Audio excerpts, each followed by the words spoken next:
जय श्री कृष्ण भक्तों, श्रीमद् भगवद गीता अध्याय 6 श्लोक 23। तम विद्याद् दुख संयोग वियोगम योग संगितम स निश्चयेन योक्तव्यो योगो निर्विण्ण चेतसा। भगवान कृष्ण अर्जुन से कहते हैं कि दुख के संयोग से वियोग को योग की संज्ञा दी जाती है, अर्थात इस शरीर, इंद्रियों, मन, बुद्धि, व्यक्तियों, वस्तुओं, इनसे संयोग हो जाने के कारण मनुष्य को जो दुख उठाने पड़ते हैं, उनसे वियोग, उनसे संबंध विच्छेद, उनसे छुटकारा दिलाने वाले साधन का नाम ही योग है। इसलिए अपने चित्त को उद्विग्न किए बिना श्रद्धा और विश्वास के साथ निश्चय करके ध्यान योग का निरंतर अभ्यास करना चाहिए। भगवान कृष्ण अर्जुन से ध्यान योग की महिमा बड़े ही विस्तार से बता रहे हैं। ध्यान योग के विभिन्न पहलुओं पर जोर देने के बाद अब भगवान कृष्ण अर्जुन को ध्यान योग का वास्तविक उद्देश्य समझा रहे हैं। भगवान कहते हैं कि दुख के संयोग से वियोग का नाम ही योग है। हमने संसार को अपना मान लिया है, इस शरीर को अपना मान लिया है, ये इंद्रियां, मन, बुद्धि सब अपने मान लिए हैं, अपने लिए मान लिए हैं। इनसे तादात्म्य हो जाने के कारण हम इस दुख के सागर में फंस गए हैं।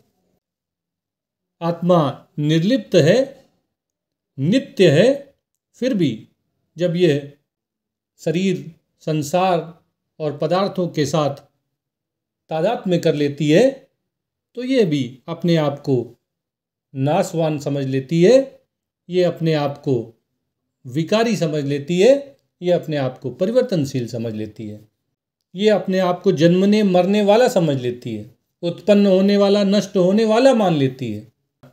लेकिन जब एक बार कोई साधक निरंतर ध्यान योग का अभ्यास प्रारंभ करता है, परमात्मा में ही अपने ध्यान को अनन्य भाव से केंद्रित कर देता है, अपने भगवान का ही भजन करने लगता है, निष्काम भाव से सबके हित के लिए, लोक संग्रह के लिए कर्तव्य की भांति अपने कर्मों को करने लगता है, तो धीरे धीरे उसका चित्त आत्मस्वरूप में स्थित हो जाता है।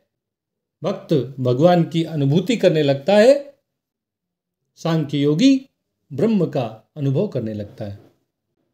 और तब जैसे जैसे भगवान से निकटता होती है, संसार से संबंध विच्छेद होने लगता है।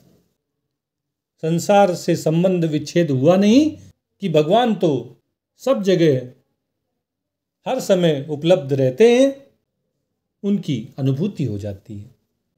जो भगवान हर समय हर जगह हमारे साथ हैं, उन परमपिता परमात्मा की अनुभूति ही योग का उद्देश्य है।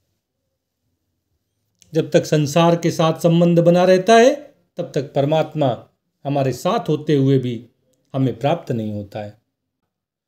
और इधर संसार से संबंध छूटा नहीं कि उधर नित्य प्राप्त परमात्मा की अनुभूति हो जाती है।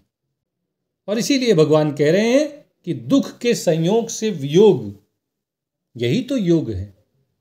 संसार से तादात्म्य करके, शरीर से तादात्म्य करके, सबको अपना मान के, अपने लिए मान के हम इनका उपयोग करने लगे और बस हम फंस गए।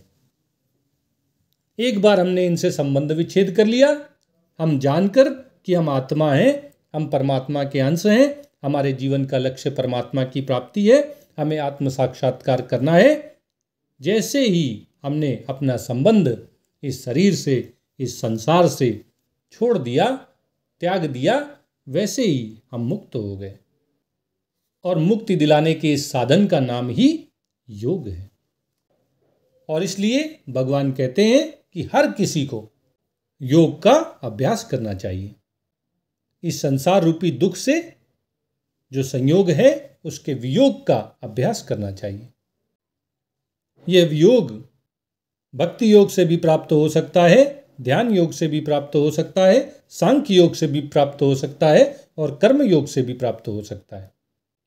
और इसीलिए भगवान कहते हैं कि निश्चय पूर्वक दृढ़तापूर्वक, पूरी श्रद्धा और विश्वास के साथ सबको योग का अभ्यास करना चाहिए।